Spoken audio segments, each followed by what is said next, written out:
Então, boa tarde a todos, irmãos, graças e paz. Num triângulo retângulo, o quadrado da hipotenusa é igual à soma do quadrado. Temos gente aqui valente de matemáticas. O quadrado da hipotenusa é igual à soma do quadrado dos catetos. Alguns de vocês lembram-se e foram com esta frase transportados assim rapidamente para aqueles dias em que vocês iam à escola, quando não faltavam, tinham aquelas aulas de matemática e vos falavam então do teorema de Pitágoras. Lembram-se? É este mesmo Pitágoras que fez esta afirmação e aquilo que nós identificamos chamamos um teorema, ou seja, uma afirmação, uma verdade que foi demonstrada, uma verdade que foi comprovada. E é assim que a matemática funciona. Foi assim que a matemática se desenvolveu e é assim que a matemática cria novos conhecimentos, teoremas. A partir de teoremas. E depois o que acontece? É que estes teoremas surgem e desenrolam-se os chamados corolários. Por exemplo, no caso do teorema de Pitágoras, um dos corolários do teorema diz o seguinte: se num triângulo o quadrado do lado mais longo é maior que a soma dos quadrados dos outros dois lados, o triângulo é obtuso. E já não é retângulo. E porquê é que eu estou a falar isto? Não vamos ter uma aula de matemática, está bem? 2 mais 2 continuam a ser 4, às vezes não são. Mas porquê é que eu estou a falar nisto?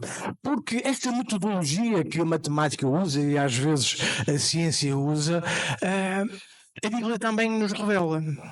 Porque Deus às vezes faz determinadas afirmações, determinadas declarações que demonstra e que prova, e depois daí decorrem outras circunstâncias, outras consequências, outras verdades que acrescentam mais revelação àquilo que Deus fala.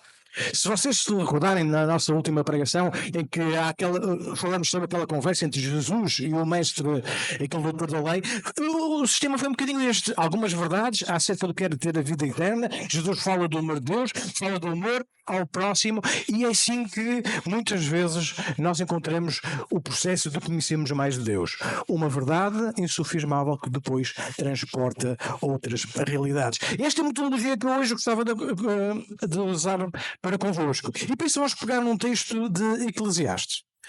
Vamos para o capítulo 7, vamos para o versículo 8. É um breve texto e hoje foi cortado em 50% do tempo. Vou tentar cumprir, está bem, mas não prometo. Mas vou tentar, pelo menos vou tentar, estejam descansados. E diz então Eclesiastes capítulo 7, versículo 8, diz-nos o seguinte: melhor é o fim de uma coisa do que o seu princípio. Melhor é o fim das coisas do que o princípio delas. Melhor é o paciente de espírito do que o altivo de espírito. Então, a partir desta verdade, melhor é o fim do que o começo, que hoje gostava que pudéssemos então meditar. E para quê? Para encontrarmos algumas respostas que muitas vezes nos possam inquietar. Às vezes nós temos que ser sinceros e genuínos diante de Deus. Às vezes nós somos confrontados com circunstâncias que fazem duvidar da nossa fé, fazem-nos tremer, fazem-nos eventualmente abalar. Será que, porque eu tive uma caminhada de fé difícil, com avanços e recuos, será que o meu fim vai ser mais glorioso ou não? Será que quando eu peco, Deus me rejeita? Será que esta condição de iniciar mal me impede e o meu passado me marca de tal maneira que eu já não tenho solução, que me condena de forma permanente? Bem, dizemos teoremas e corolários. E a partir de 3 corolários que eu gostava que pudéssemos refletir. O teorema é melhor é o das coisas do que. E há 3 afirmações que eu gostava que vocês pudessem considerar. Não vamos, já percebi que não vamos ter tempo de abordar todas, mas como eu queria, mas vamos fazê-las. Primeira, olha, não importa como tu começas, importa como tu acabas. É uma das verdades que decorre desta afirmação do livro de Eclesiastes. Não importa como tu começas, importa como tu acabas. Segunda, o que importa não é se tu cais, o que importa é como tu te levantas. Não importa se tu cais. Ou melhor, importa mais do como tu te levantas do que como tu cais. E por último, o teu passado não te define. Aquilo que tu eras não tens de continuar a ser. Deus pode transformar a tua história. Então, primeiro, não importa como começas, importa como acabas. Importa é como tu te levantas e o teu passado não te define. O livro de Eclesiastes, como vocês sabem, ele é um dos chamados livros sapienciais da Bíblia. Livros de sabedoria. Ele foi escrito por Salomão. Nós temos mais dois. Eclesiastes, Provérbios e também o livro de Jó. E se nós temos que ser sinceros, o livro de Eclesiastes não é um livro fácil. É um livro denso. É um livro profundo, é um livro, se quiserem, filosófico, existencialista, que toca algumas das verdades que nós às vezes não gostamos de muito pensar delas. Salomão reflete acerca daquilo que existe, aquilo que ele declara como sendo tudo o que existe debaixo do sol, ou seja, esta perspectiva materialista ou humana de ver as coisas. E às vezes ele revela uma frustração profunda. Às vezes ele quase que fica deprimido. Mas ele termina o livro, ao final de 12 capítulos, ele encontra a verdade que a nós nos transforma também. É que o princípio de todas as coisas, do propósito da vida, nós, de certeza e com certeza, encontramos em Deus. Tudo o resto, todos os outros esforços, trabalho, família, amigos, poder, status, tudo o que quiserem, vai ser aquilo que ele declara como vaidade. Aliás, a expressão que é usada, que tudo é vaidade, ela é repetida ao longo do livro. Tudo é vaidade. E quando o Salomão fala deste termo vaidade, não é usado da forma como nós hoje corriqueiramente usamos a palavra. Significa um vapor. Alguma coisa que é efêmero, alguma coisa que é transitório, alguma coisa que não tem substância, alguma coisa que é fútil. Por isso a relação com a palavra vaidade. Ok? Então, ao longo do livro, Salomão vai fazer alguns contrastes. Alguns contrastes que ele faz. Logo no capítulo 4, ele diz: é melhor que uns e outros, ou melhor, e melhor que uns e outros é aquele que ainda não é. Ou seja, não viu as más obras que se fazem debaixo do sol. 4.6 diz o seguinte: melhor é a mão cheia com descanso do que ambas as mãos cheias com trabalho e aflição de espírito. Melhor é a boa fama, no capítulo 7, versículo 1, do que o melhor perfume, do que o melhor unguento. E depois no versículo 2 ele faz esta afirmação, do capítulo 7 também: melhor é ir à casa onde há luto do que a casa onde há banquete. Eu não sei se vocês estão a ver o contraste que Salomão está aqui a construir. Há uma tensão. Ele pretende que os leitores sejam despertos para aquilo que é banal, para aquilo que é assumido. Normalmente, nós gostamos de ir mais à casa onde há festa ou onde há luto? Onde há festa. Nós gostamos mais de ver o sucesso a acontecer ou o contentamento numa casa humilde? Bem, mas há um que eu gosto, como particular, que é no 9.4, ele diz: ora, para aquele que está entre os vivos, há esperança. E depois ele acrescenta: porque melhor é o cão vivo do que o leão morto. Melhor é o cão vivo do que o leão morto. E esta dinâmica de contrastes, de analogias trocadas que Salomão vai construindo. E no versículo, então, 8 do capítulo 7, ele chega a esta conclusão e diz-nos: melhor é o fim das coisas do que o seu início. A verdade é que a sociedade em que nós vivemos, 2000 anos depois de Cristo, mais 1000 anos depois de Salomão, ela é viciada em inícios. Em começos, não sei se já repararam. Vejam o esforço publicitário, quem está na área do marketing sabe, no lançamento de um novo produto, no lançamento de um novo perfume, de um novo cosmético, de um novo modelo de carro. numa nova ligação aérea. Há entusiasmo, há energia, há todo um interesse que é devotado no início das coisas. Aliás, nós hoje falamos muito de empreendedorismo, não é? De criar empresas, de fazer o seu negócio. Infelizmente, parece que ninguém fala depois, passados 2 anos ou 3, o que aconteceram a essas empresas. Mas isso era outra conversa. Então, para aqueles que têm esta personalidade como eu, que gosta de estar sempre a fazer coisas novas, que se aborrece se não estiver a fazer coisas novas, pode ser viciante. Mas a palavra de hoje nos diz, olha, cuidado. Cuidado.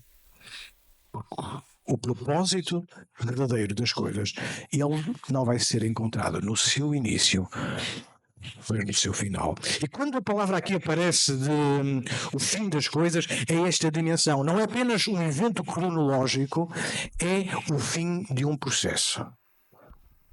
Vamos avançar. Aqueles anos, eu nunca fui grande atleta, está bem? Nunca gostei de correr. Se vocês me virem a correr é porque eu estou a fugir de alguém ou de alguma coisa. Normalmente era para fugir de cães, que eu tinha um medo desgraçado de cães. Mas lá acho que foi no secundário, eu meti na cabeça que eu ia participar de uma corrida, um corta-mato, ainda por cima.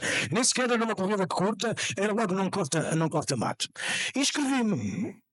Eram algumas centenas de corredores, menos eu, pronto, mas eu vou participar, Inscrevi-me, fiquei todo satisfeito por ter aquela, sabem, um número à frente e atrás, eu até parecia um atleta. Calcei umas sapatilhas, mas que eu até tive de comprar umas sapatilhas novas para dizer que ia correr, foi mais pretexto, mas pronto. E no início daquele corta-mato eu fiquei mais ou menos naquelas filas, porque aquela muita gente, quem já participou sabe o que é, não é, Tiago? Aquela muita gente ali, eu fiquei logo ali à frente.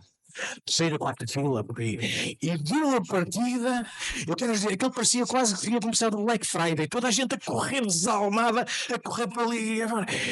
E eu, como conhecia as minhas limitações, que não era, sabia o meu ritmo, eu comecei a pensar, mas onde é que esta gente vai toda? Eu vou acabar a corrida amanhã, porque eles vão terminar todos num instante. E ainda vamos passar por mim.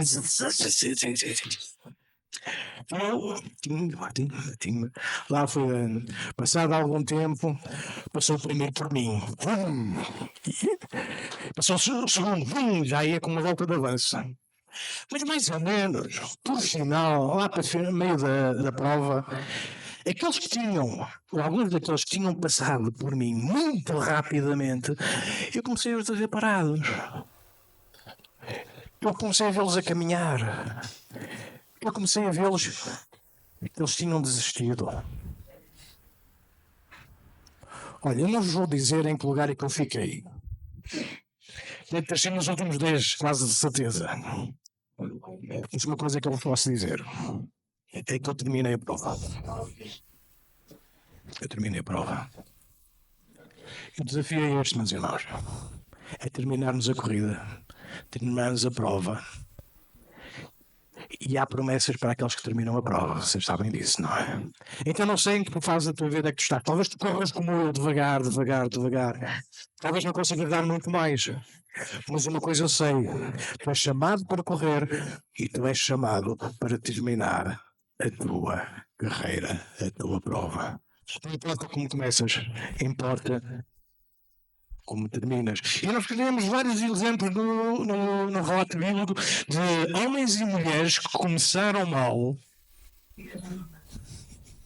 e acabaram muito bem. Muito bem. Uma prostituta de nome Rahab começou a sua vida a vender o seu corpo por dinheiro. Deus operou na sua vida e ela é incluída na genealogia do Messias. Estão a ver o que é isto? Paulo começa como um assassino. Como alguém que tinha e alimentava no seu coração um ódio crescente ao seu concidadão. Ele só estava satisfeito quando via cristãos mortos. É este o estado de Saulo. Diz-nos o texto que ele vociferava ódio. Como é que Paulo termina? Numa prisão, martirizado por servir o Deus daqueles a quem ele perseguia. Então não importa como tu começas, importa como tu terminas. E se nós quisermos, há um exemplo no relato bíblico ainda mais impressionante, se quiserem. Venham comigo para o Lucas capítulo 23, rapidamente. Capítulo 32. Nós estamos a falar agora daquele momento específico da crucificação. O texto relata-nos que Jesus foi crucificado sozinho, sim? Com dois malfeitores. Um à direita, outro à esquerda. Versículo 32, então, do capítulo 23 de Lucas. Versículo 32. E também conduziram outros dois que eram malfeitores para com eles serem mortos. E quando chegaram ao lugar chamado a caveira, ali o crucificaram, e os malfeitores, um à direita e outro à esquerda. Versículo 34. Dizia Jesus: Pai, perdoa-lhes porque não sabem o que fazem. E repartindo as suas vestes, lançaram sortes, e o povo estava olhando, e também os príncipes zombando dele, dizendo: aos outros salve-se a si mesmo.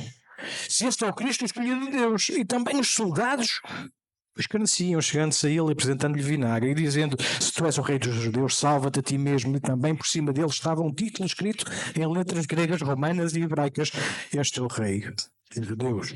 E versículo 39. E um dos malfeitores que estava pendurados blasfemava dele, dizendo: se tu és o Cristo, salva-te a ti mesmo e a nós. Se nós fôssemos ler o relato de Mateus comparativo, nós íamos ver que não era só este que blasfemava de Jesus no início. Eram os dois. E vocês podem depois comprovar lá isso, está bem? E agora chega um momento diferente.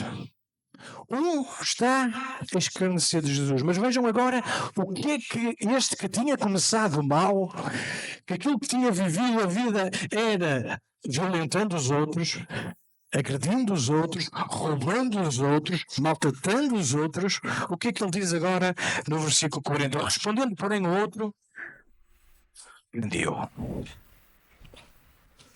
dizendo: tu nem ainda temes a Deus estando nesta mesma condenação? E nós, na verdade, com justiça, porque recebemos o que os nossos feitos mereciam, mas este nenhum mal fez. E disse a Jesus: Senhor, lembra-te de mim quando vieres em teu reino. E disse-lhe Jesus: em verdade te digo que hoje estarás comigo no paraíso. Eu não sei o que é que vocês acham desta história, mas quando olhamos para a história da cruz, para a história da crucificação de Jesus, ainda antes da conservação de todas as coisas, nós já estamos a ver salvação. Porque este é o poder de Deus. Jesus ainda não tinha sido e dado tudo como consumado, mas este malfeitor já estava a ser salvo.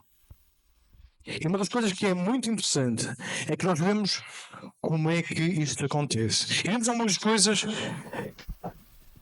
que nos fazem perceber algumas realidades e verdades. É que Deus manifesta a sua soberana graça, mesmo ao mais desgraçado dos pecadores.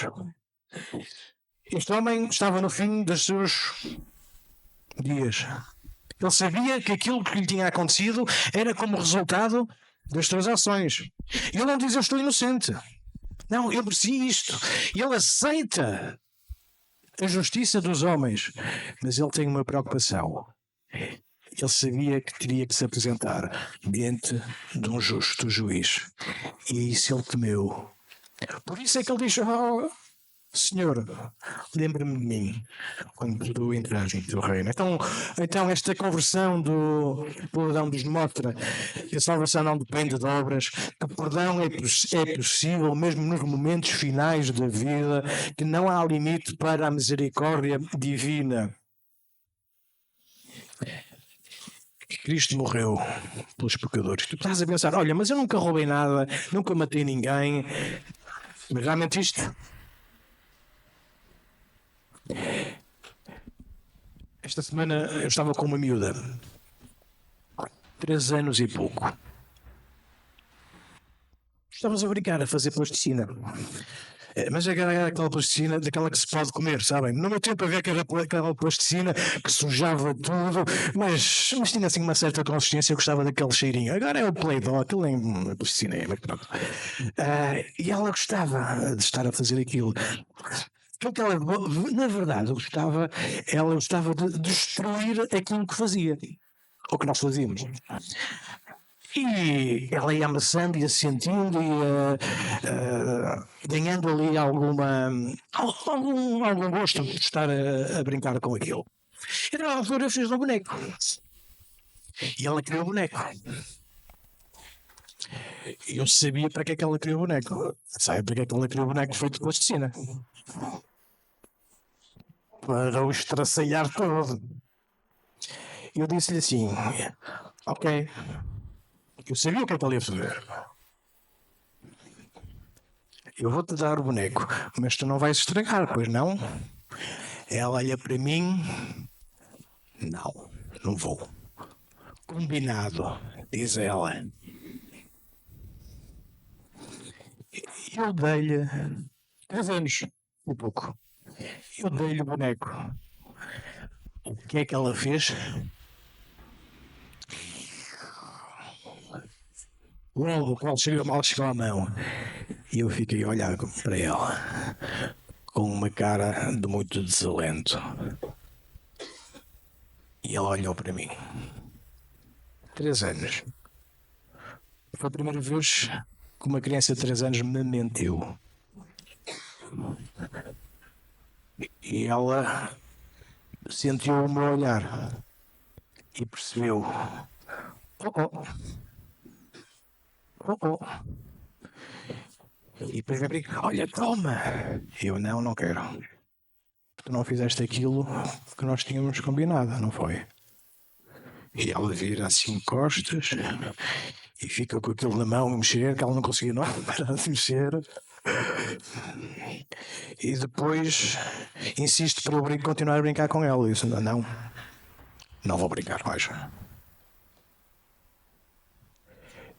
E depois ela diz-me assim: desculpa. Estamos a falar da criança de 3 anos. E não foi aquele desculpa para resolver a coisa, porque eu percebo e sei e conheço a peça.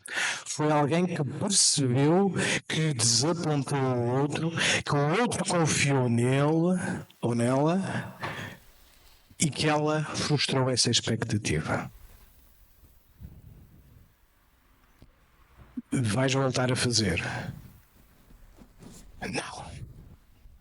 Então eu fiz-lhe outro boneco.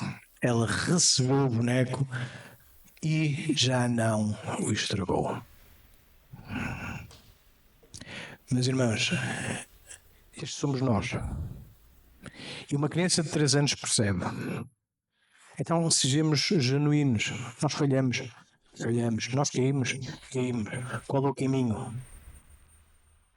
Não somos melhores do que este malfeitor, do que este salteador. Mas pela graça de Deus Ele nos tem poupado algumas coisas. É verdade, e por isso estamos gratos. Sim. Mas só isto acontece pela graça de Deus. Então, percebemos nesta entrega de Jesus lá na cruz, rodeado de 2 malfeitores, que Ele verdadeiramente morreu pelos pecadores. E a salvação que Ele oferece é uma demonstração do seu amor incondicional por cada um de nós. Porque Ele não nos quer mortos em pecados, mortos no nosso egoísmo, nas nossas circunstâncias. Mas Ele nos quer perto dele. A primeira coisa que eu vos disse: não importa como tu começas, importa como tu acabas. Segunda questão: lembra-se o que é que eu vos disse? Não importa se tu cais, importa como tu. Provérbios 24:16 diz-nos o seguinte: 7 vezes cairá o justo, um dia por semana, e se levantará, mas os ímpios tropeçarão no mal. Salmo 37:23. Os passos de um homem bom são confirmados pelo Senhor e deleita-se no seu caminho. Mas depois continua, versículo 24. Ainda que caia, não ficará prostrado, pois o Senhor o sustém. com a sua mão.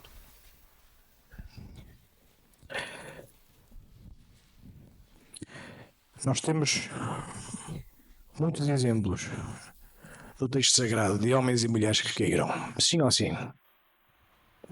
Muitos.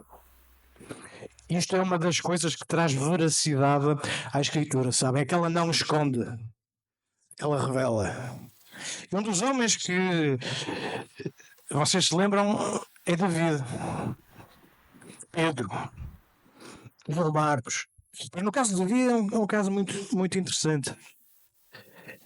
E vocês conhecem a circunstância que rodeou a vida de David a determinada altura. David era rei, David viu uma mulher, David adulterou com ela, aquela mulher era casada, ela ficou grávida, David ficou a conhecer isto, mandou matar indiretamente o seu marido morre, ele casa com ela. E há um filho que está para nascer.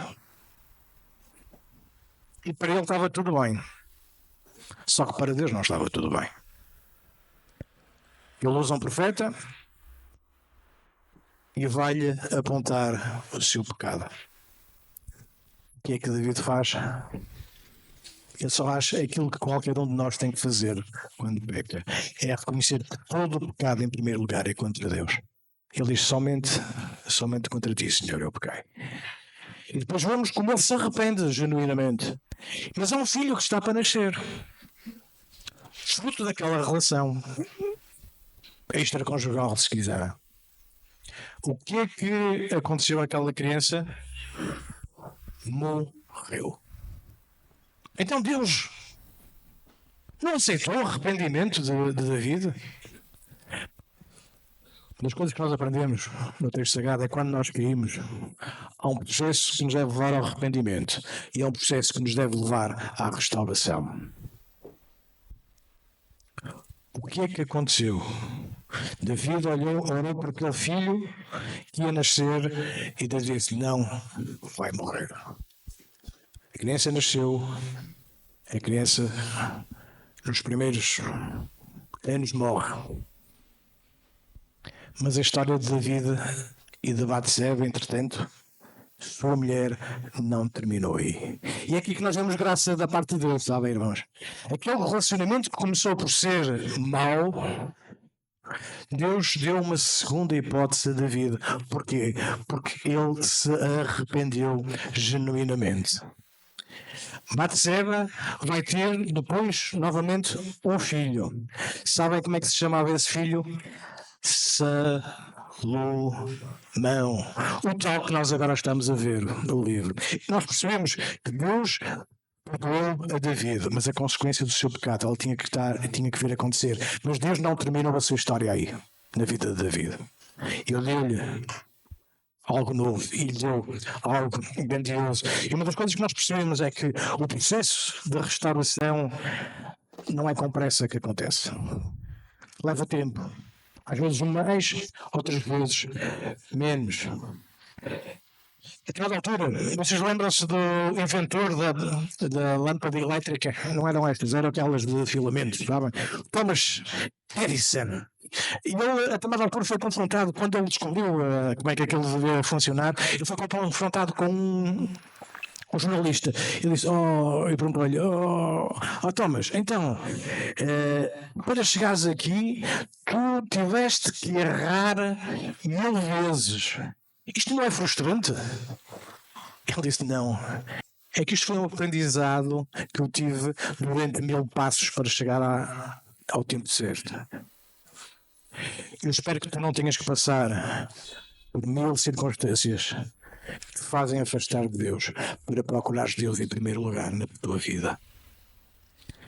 Se tu queres ser luz e dar à luz conforme as lâmpadas elétricas dão, venha dele.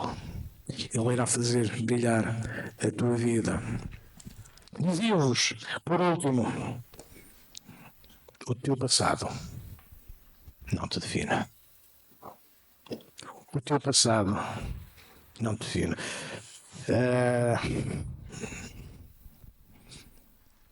Uma das coisas que nós percebemos e sabemos é que nós podemos alterar o nosso passado por nós próprios. Podemos reescrever inícios, mas há uma coisa que nós podemos reescrever. Quando? No presente. No presente.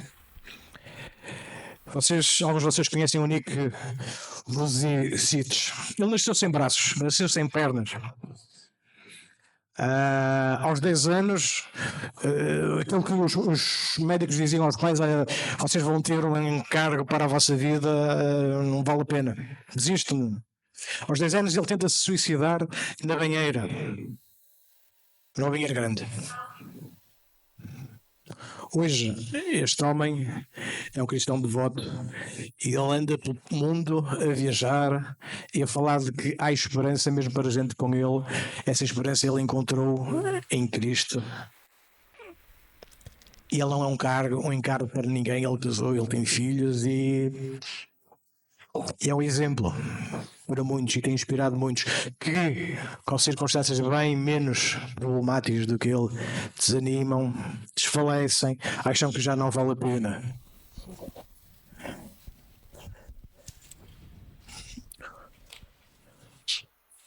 Uma das coisas que nós sabemos é que Deus, e aprendemos na Bíblia, é que Deus muda e transforma a nossa história. 2 Coríntios 5, 14 diz o seguinte: porque o amor de Deus nos constrange, julgando nós assim que se um morreu por todos, logo todos morreram. Ele morreu por todos, para que os que vivem não vivam mais para si, mas para aquele que por eles morreu e ressuscitou. Versículo 17. Assim que se alguém está em Cristo. Se alguém está em Cristo, o teu passado não te define. Quando nós estamos em Cristo, aquilo que a palavra nos diz é nova criatura somos. As coisas velhas já passaram.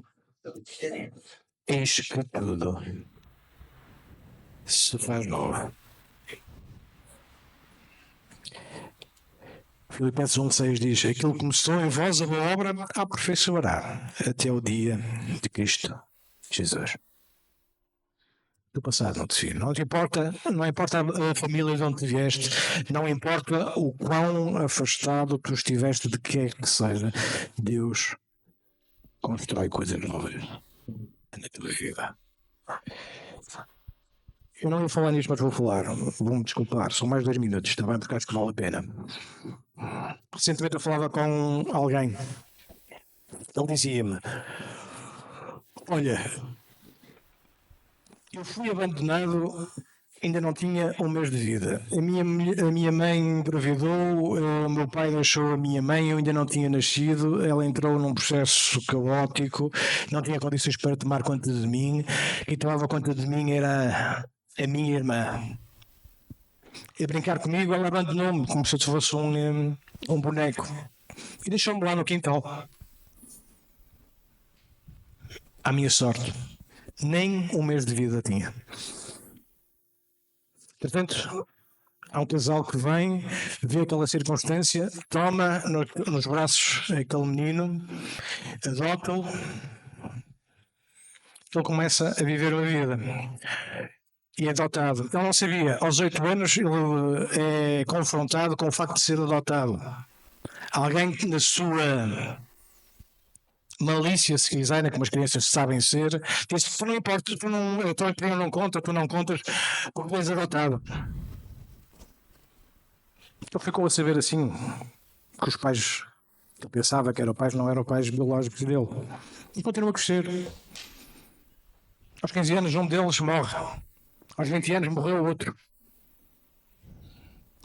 Este homem tinha razão para ser amargurado com a vida ou não?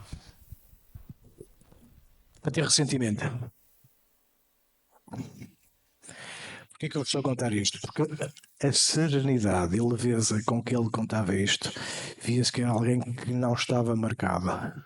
Isto é graça de Deus, meus irmãos, não é mais nada. Conheço gente que passou por muito menos e que se lamenta e se vitimiza muito mais do que isto. Só estou a contar isto, meus irmãos, porque Deus, num homem destes, tem que ter alguma coisa especial para ele. Lamento, não vejo outra coisa. Não vejo outra coisa a acontecer. Ainda que ele não perceba todas as coisas. E eu não tenho dúvidas que tem alguma coisa de Deus para ele. Neste processo, ele ficou a conhecer o seu pai, que tinha abandonado, pôde lhe dar emprego, conheceu alguns dos seus meios irmãos, também pôde ajudá-los. Isto é graça. Isto é favor. Não importa como tu começas, importa como terminas. Não é se tu cais, é como tu te levantas. O teu passado não define o teu fim. Com Deus tudo é possível, todas as coisas se fazem nova.